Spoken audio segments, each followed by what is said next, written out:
കൂട്ടുകാർക്ക് നല്ലൊരു ദിവസം ആശംസിച്ചുകൊണ്ട് നമുക്ക് നേരെ ജാനകിയുടെ അബിയുടെ ഇന്നത്തെ നല്ലൊരു വിശേഷം കേട്ടാലോ. അങ്ങനെ ഇന്നത്തെ വിശേഷം നമ്മൾ കാണാൻ പോകുന്ന നല്ല വിശേഷങ്ങളാണ്. അപർണയ്ക്കിട്ട് നല്ല എട്ടിന്റെ പണി തന്നെ കൊടുക്കുന്നുണ്ട്. ജാനകിയും അമലൊക്കെ ചേർന്നിട്ട് അതിന്റെ വിശേഷങ്ങളാ കഴിഞ്ഞ ദിവസം നമ്മൾ കണ്ടു. ലച്ചുവിനെയും കൂട്ടിക്കൊണ്ട് അപർണ നേരെ അടുക്കളയിലേക്ക് ചെല്ലുക. ആ സമയം നളിനി അടുക്കളയിലെ പാത്രങ്ങളൊക്കെ കഴുകിക്കൊണ്ടിരിക്കുക. സുമംഗലാമ്മ അവിടെ ഇരിക്കുന്നുണ്ട്. ഈ സമയം ലച്ചുനോട് പറഞ്ഞു, നീ നിന്റെ പണി തുടങ്ങിക്കോളാൻ പറയണം. ഇത് കേട്ടത് നളിനി പറഞ്ഞു, അല്ല എന്ത് പണിയാ മോളെ നീ ചെയ്യാൻ പോന്നെ? ഞാൻ പാത്രം തേച്ചോളാം, ചേച്ചിയും കൂടെ മാറിക്കോളാൻ പറയാണ്. ഇതൊക്കെ എന്റെ ജോലിയാ, അതെന്തിനാ മോള് ചെയ്യുന്നേ? ഇത് കേട്ടത് അപർണ പറഞ്ഞു, ഇനി മുതല് അത് നളിനീച്ചയുടെ ജോലിയല്ല, ഇതൊക്കെ ചെയ്യാൻ പോകുന്ന ലച്ചുവാന്ന് പറയാണ്. ലച്ചുവോ? അതെന്താ മോളെ, ഞാൻ ഈ വീട്ടിലെ ജോലികളൊക്കെ ചെയ്യണ്ടേന്ന് ചോദിക്കും. മതി, ഇന്നത്തോടുകൂടി നിർത്തിക്കോ. നാളെ മുതല് ഇനി ഇവിടെ അടുക്കള കയറി ജോലികൾ ചെയ്യുന്ന ആരാധിക്കുമെന്ന് അറിയാവോ? ഈ ലച്ചു ആയിരിക്കും. ബെഡ് കോഫി മുതലുള്ള കാര്യങ്ങള് ലച്ചുവിന്റെ ജോലിയാന്ന് പറയാം. നാളെ മുതൽ ഞാൻ നള്ളേച്ചി ഈ വീട്ടിൽ ജോലിക്ക് വേണ്ട, നള്ളേച്ചി പോയിക്കോളാന്ന് പറയാണ്. സുമംഗല പറഞ്ഞു, കുറെ കാലത്ത് എന്റെ ഒരു ആഗ്രഹമായിരുന്നത് ഇവളെ പറഞ്ഞു വരണമെന്നുള്ളേ. എന്റെ ആ ആഗ്രഹം അങ്ങനെ സാധിച്ചെന്ന് പറയാം. നള്ളി പറഞ്ഞു, മോളെ ഇങ്ങനെ പറയരുത്, ഇവിടുന്ന് പറഞ്ഞു വിട്ടാ ഞാൻ എങ്ങോട്ട് പോകാനാ? ഒരു ജോലി അന്വേഷിച്ച് കണ്ടെത്തുകയെന്ന് പറഞ്ഞാൽ അത്ര എളുപ്പമുള്ള കാര്യമല്ല എന്ന് പറയും. അതൊന്നും ഞങ്ങൾക്ക് അറിയേണ്ട കാര്യമില്ല. അല്ല, നിങ്ങക്ക് പണം വല്ലതും വേണോന്ന് ചോദിക്കും. പെട്ടെന്ന് സുമംഗല പറഞ്ഞു, എന്തിന്? അല്ലെങ്കിൽ തന്നെ 10,000 2,000 എന്നൊക്കെ പറഞ്ഞ് ഇടയ്ക്കിടയ്ക്ക് ഇങ്ങനെ ശമ്പളം കൂടാതെ മേടിക്കുന്നതല്ലേ? അങ്ങനെ വെച്ച് നോക്കണം, ഇങ്ങോട്ടാ പൈസ തരണ്ടേ. ഇനി അവർക്കൊരു 5 പൈസ കൊടുക്കേണ്ട കാര്യമില്ല. രാവിലെ തന്നെ സ്ഥലം കാലിയാക്കണമെന്ന് പറയാം. ഞാൻ മനസ്സിൽ വിചാരിച്ച കാര്യം അപർണമോള് ചെയ്തിരിക്കുന്നേ. ഒത്തിരി നന്ദിയുണ്ട് അപർണമോളെ എന്ന് പറഞ്ഞ് അപർണേനും ചേർത്ത് പിടിച്ച് മുറിക്കകത്തുനിന്നും കൂടെ പുറത്തേക്ക്, അടുക്കളയിൽ നിന്ന് പുറത്തേക്ക് പോവാണ് സുമംഗലാമ. ഒരു നിമിഷം വല്ലാത്തൊരവസ്ഥയായി നളിനിക്ക്. നളിനി ലച്ചുവിന്റെ അടുത്ത് വന്നിട്ട് പറഞ്ഞു, നീ എന്റെ ജോലി കളഞ്ഞല്ലേന്ന് ചോദിക്കുക, നീ എനിക്കിട്ട് പാര പണതല്ലേന്ന് ചോദിക്കുക. അയ്യോ, അങ്ങനൊന്നും പറയരുതേ ചേച്ചി എന്ന് പറയാം. ദേ, ഞാൻ ഇവിടെ അടുക്കള വന്ന് ജോലി ചെയ്തില്ലെങ്കിൽ എന്റെ പുസ്തകം വലിച്ചു കീറി കളയുമെന്ന് അപർണടുത്തി പറഞ്ഞുകൊണ്ട് മാത്രമാണ് ഞാൻ ഇങ്ങോട്ട് വന്നേന്ന് പറയാം. അല്ലാതെ ചേച്ചിയുടെ ജോലി കളയണം എന്നുള്ള ഒരു ആഗ്രഹം എന്റെ മനസ്സിലില്ലായിരുന്നു പറയാം. എനിക്കറിയാം മോളെ, അപർണയുടെ സ്വഭാവം എനിക്കറിയാവുന്ന. ഇവിടെ തെറ്റ് ചെയ്ത ഞാനാണ്. ഒരിക്കലും ഞാൻ അപർണയുടെ സുമംഗലാമ്മയുടെ ഒപ്പം നിൽക്കാൻ പാടില്ലായിരുന്നു. എനിക്കറിയാം, നിന്റെ അവസ്ഥ എനിക്കറിയാം. നീ പഠിക്കണം, നീ പഠിച്ച് നല്ലൊരു ഡോക്ടറാണ്. ഇപ്പൊ എന്നെ ഇവിടുന്ന് പറഞ്ഞു വിടുന്നതിന്റെ കാരണം എന്താണെന്ന് അറിയാവോ? നിന്നെ കൊണ്ട് അടുക്കള ജോലികളൊക്കെ ചെയ്യിച്ച് നിന്റെ പഠിത്തം മുടക്കാൻ വേണ്ടിയിട്ടാ ഈ പരിപാടികളൊക്കെ ചെയ്യുന്നേ. അതുകൊണ്ട് നീ ഉത്സാഹിച്ചു പഠിക്കണം. ഏതെങ്കിലും കാലത്ത് ഒരുപക്ഷെ ചുമച്ചും കുറച്ചും പണിയെടുത്തും അടുത്ത് ഞാൻ നിന്റെ അടുത്തേക്ക് വരും. വയ്യാതെ വരുന്ന സമയത്ത് നീ എനിക്ക് ഒരു നേരത്തെ മരുന്ന് മാത്രം തരണം. ഈ പ്രായമായ തള്ളേനെ ആ സമയത്ത് ഉപേക്ഷിക്കല്ലെന്നൊക്കെ പറയാം. ലച്ചുവിന്റെ കണ്ണ് നിറഞ്ഞു വന്നു. പിന്നെ ജാനകി പാവമായിരുന്നു, അത് ഞാൻ തിരിച്ചറിയാനായിട്ട് വൈകിപ്പോയി. കുറെ ഉപദ്രവിച്ചിട്ടുണ്ടെന്ന് പറയാ. നാളെ നേരം വെളുക്കുമ്പോ ഞാൻ പോവും. ജാനകിയോട് ഒരു വാക്ക് പോലും പറയാതെ പോകത്തുള്ളൂ. മോള് പറഞ്ഞാൽ മതി, ഞാൻ പോയെന്ന് പറഞ്ഞാൽ മതി. കാരണം ആ മുൻപിൽ പോയി നിൽക്കാനുള്ള യോഗ്യത പോലും എനിക്കില്ലെന്നും പറഞ്ഞ് നളിനി അങ്ങോട്ടേക്ക് പോവാണ്. ലച്ചുവിന് ഭയങ്കര വിഷമായിപ്പോയി. പിറ്റേ ദിവസം രാവിലെ ആയിട്ട് കഴിഞ്ഞപ്പോ നളിനി എന്ത് ചെയ്യുക, പോകാനിട്ട് ഇറങ്ങി കഴിയുമ്പോഴാണ് ജാനകി ക്ഷേത്രത്തിൽ പോയിട്ട് വരുന്നേ. പെട്ടെന്ന് നളിനി അങ്ങ് പോകാൻ തുടങ്ങുമ്പോഴത്തേന് ചോദിച്ചു, അല്ല നളിനിച്ചത് അങ്ങോട്ടെ രാവിലെ? അല്ല, ഒരിടത്തേക്കും പോകുന്ന കാര്യമൊന്നും പറഞ്ഞില്ലോ എന്ന് പറയാ. അത് പിന്നെ ഞാൻ വീട്ടിൽ പോവാന്ന് പറയണേ. വീട്ടിൽ പോവാണോ? അതെന്താ അങ്ങനെ? ഇവിടുത്തെ ജോലി മതിയാക്കിന്ന് പറയാ. ജോലി മതിയാക്കിയോ? ഇതെന്താ ചേച്ചി ഒരു മുന്നറിയിപ്പും ഇല്ലാതെ? എന്നോട് പോയിക്കൊള്ളാൻ അപർണമോളും പറഞ്ഞു പറയാ. അപർണ അങ്ങനെ പറഞ്ഞോ? ആഹാ, അത് കേട്ട ഉടനെ ചേച്ചി ഇറങ്ങിപ്പോവാൻ നിന്നോ? എത്രയോ വർഷങ്ങളായിട്ട് ഇവിടെ ചേച്ചി നിൽക്കുന്ന. ചേച്ചി എന്ത് പരിപാടിയെ കാണിച്ചേന്ന് ചോദിക്കും. നിക്ക്, ഞാൻ പോയി ചോദിച്ചിട്ട് വരാന്ന് പറയാണ്. വേണ്ട മോളെ, ഇനി ഒരു ചോദ്യം പറിച്ചിലും ഒന്നും ഇല്ല. ഞാന് അപർണയോടൊപ്പം ചേർന്ന് മോളോട് ഒത്തിരി തെറ്റുകളൊക്കെ ചെയ്തിട്ടുണ്ട്. എന്നോട് പൊറുക്കണമെന്ന് പറയാണ്. അത് മോളോട് പറയാതെ ഞാൻ പോകാനായിട്ട് ഒരുങ്ങിയെന്ന് പറയാ. ചേച്ചി ഇവിടെ നിൽക്കുക, ഞാൻ ഇപ്പൊ തന്നെ വരാം. ഇതങ്ങനെ വെറുതെ വിട്ടിട്ട് കാര്യമില്ലോ, ആരോട് ചോദിച്ചിട്ടാന്ന് എനിക്കൊന്ന് അറിയണമല്ലോ എന്നും പറഞ്ഞുകൊണ്ട് അപർണയെ കാണാനായിട്ട് ജാനകി നേരെ മുറിയിലേക്ക് പോവാണ്. അങ്ങനെ ചെന്ന് കഴിയുമ്പത്തിന് അബി ഇങ്ങോട്ട് ഇറങ്ങി വരുന്നു. അബീനെ കണ്ടതും ജാനകി പറഞ്ഞു, അതെ നളിനേച്ചി പോവാനായിട്ട് അവിടെ നിൽക്കുമെന്ന് പറയണം. പോവാൻ നിൽക്കുന്നു എന്തിനാ? അപർണ ഇവിടുന്ന് പറഞ്ഞു വിട്ടെന്നാ പറഞ്ഞു. ഒരു കാര്യം ചെയ്യാം, അഭിയേട്ടൻ വന്ന് നളിനേച്ചോടൊന്ന് പറഞ്ഞെന്നും പറഞ്ഞുകൊണ്ട് അബീനെ കൂട്ടിക്കൊണ്ട് ജാനകി അങ്ങോട്ട് വരിക. വന്നു കഴിയുമ്പത്തിന് നളിനെ കാണുന്നില്ല. അയ്യോ, നളിനേച്ചി പോയെന്നാ തോന്നിയെന്ന് പറയാ. അവര് പോയി കാണുന്നു പറയാ. അയ്യോ അബിയേട്ടാ, വാ നമുക്കൊന്ന് പോയി നോക്കാന്ന് പറയാണ്. എങ്ങോട്ട്? നളിനേച്ചി ഒന്ന് നോക്കിയിട്ട് വരാം. ഇപ്പൊ അവര് പോയി കാണുന്നേ. അവര് വല്ല ഓട്ടോറിക്ഷയ്ക്കും കയറി പോയി കാണും. ഇല്ല അബിയേട്ടാ, വണ്ടി എടുക്കാൻ പറയാണ്. അങ്ങനെ വണ്ടി എടുത്ത് അവർ കുറച്ചു ദൂരം വന്നു കഴിഞ്ഞപ്പോഴത്തേനും നല്ല നടന്നു പോകുന്ന കണ്ടു. പെട്ടെന്ന് തന്നെ വണ്ടി നിർത്തി അവർ രണ്ടുപേരും ഇറങ്ങുവാണ്. നള്ളിയുടെ അടുത്തേക്ക് ജാനകി ഓടിച്ചെന്നു. നള്ളിയേച്ചി ഞാൻ അവിടെ നിൽക്കാൻ പറഞ്ഞിട്ട് നള്ളിയേച്ചി എന്താ നിൽക്കാതെ പോന്നേന്ന് ചോദിക്കുക. അത് മോളെ, എനിക്ക് മോളുടെ മുന്നിൽ നിൽക്കാനുള്ള യോഗ്യത പോലും ഇല്ല, അതുകൊണ്ടാന്ന് പറയണം. ഞാൻ അത്രമാത്രം ഉപദ്രവിച്ചിട്ടുണ്ടല്ലോ. മോൾ എന്തിനാ എന്നെ കാണാൻ എന്റെ പുറകെ വന്നേ? മോളുടെ മനസ്സിന്റെ നന്മ എനിക്ക് അറിയാന്ന് പറയാം. അല്ല, നള്ളേച്ചിയുടെ കയ്യില് പൈസ ഉണ്ടോന്ന് ചോദിക്കുക. അത് പിന്നെ വണ്ടിക്കൂലിക്കുള്ള പൈസയുണ്ട്. അവിടെ ബസ് സ്റ്റോപ്പിൽ ചെന്ന് ഇറങ്ങിയിട്ട് 100 രൂപയുടെ ഓട്ടോറിക്ഷ കൂലി വേണം. അതെനിക്കില്ലാന്ന് പറയാണ്. അത് സാരമില്ല, ഞാൻ നടന്നാളിലും പോയിക്കോളാം. പക്ഷെ വീട്ടിൽ ചെന്ന് കഴിയുമ്പോഴത്തേനും എന്നെ പ്രതീക്ഷിച്ചിരിക്കുന്ന എന്റെ മകളുടെ 2 മക്കളുണ്ട്. അവർ ഓടി വരും അമ്മമ്മേന്നും വിളിച്ചോണ്ട്. അവർക്ക് കൊടുക്കാനും മിഠായി വാങ്ങിക്കാനുള്ള പൈസ പോലും എൻ്റെ കയ്യിലില്ല. അതോർത്തിട്ടൊരു വിഷമമുള്ളൂ. സാരമില്ല മോളെ, ഇനി എങ്ങനെ കുടുംബം പുലർത്തുമെന്ന് ഓർത്ത് എനിക്ക് അറിയത്തില്ല. ആസ്മ പിടിച്ച എന്റെ മകളും അവളുടെ 2 കുട്ടികളും ഒക്കെ വീട്ടിലുള്ളത്.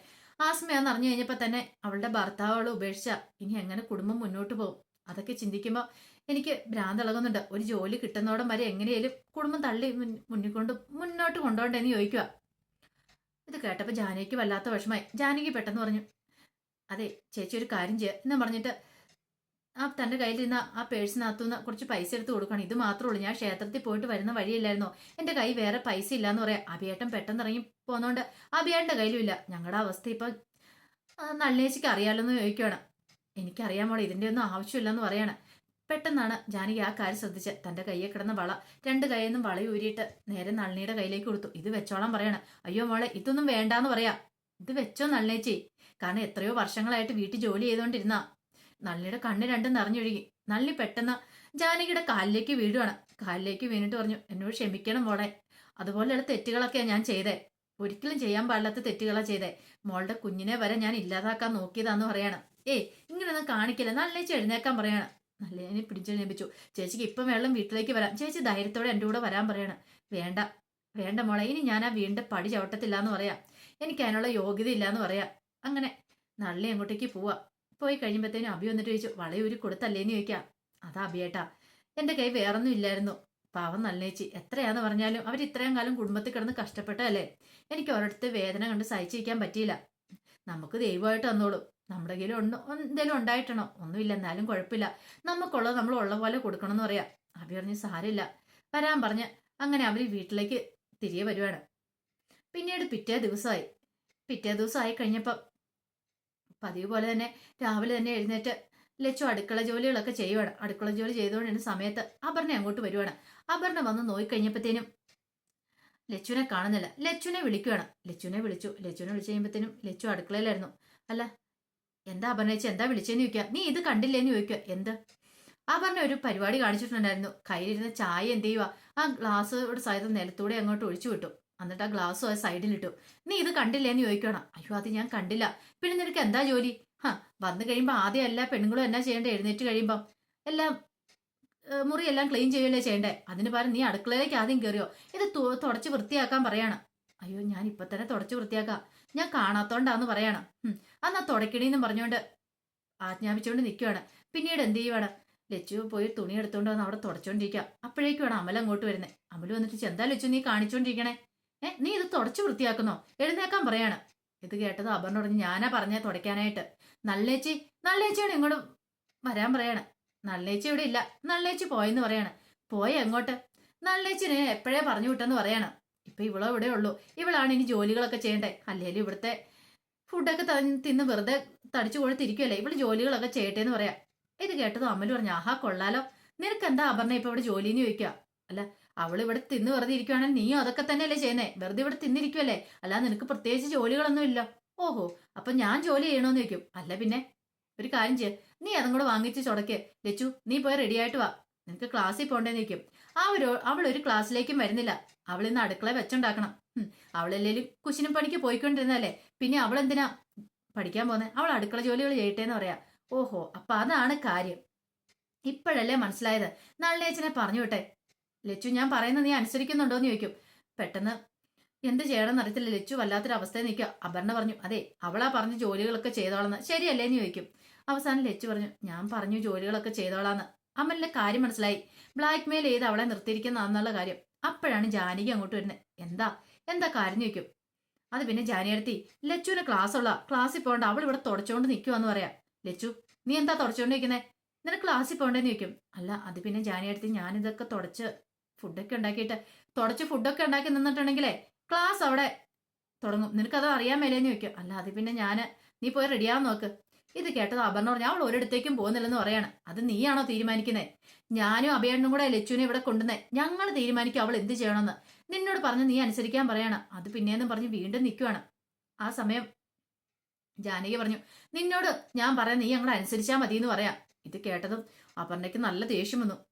പിന്നീട് ലച്ചു അങ്ങോട്ടേക്ക് കടന്നു പോവാണ്.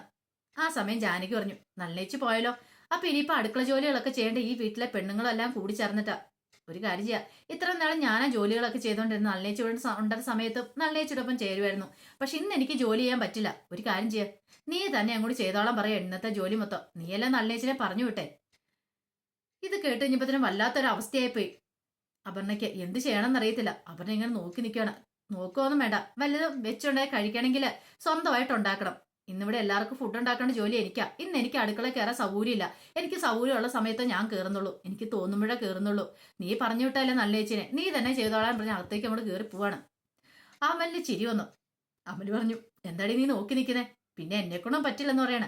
പറ്റില്ലേ? അതെ, ഞാനിപ്പോ തന്നെ ലച്ചുനെ ക്ലാസ്സിൽ കൊണ്ട് വിട്ടിട്ട് ഉച്ചയ്ക്ക് ഊണ് കഴിക്കാനും ഇങ്ങോട്ട് വരും. എനിക്ക് ഫുഡ് വേണമെന്ന് പറയാം. പിന്നെ നീ ലച്ചുനെ കൊണ്ട് പോകുന്ന എന്തിനാന്ന് എനിക്കറിയാടാ.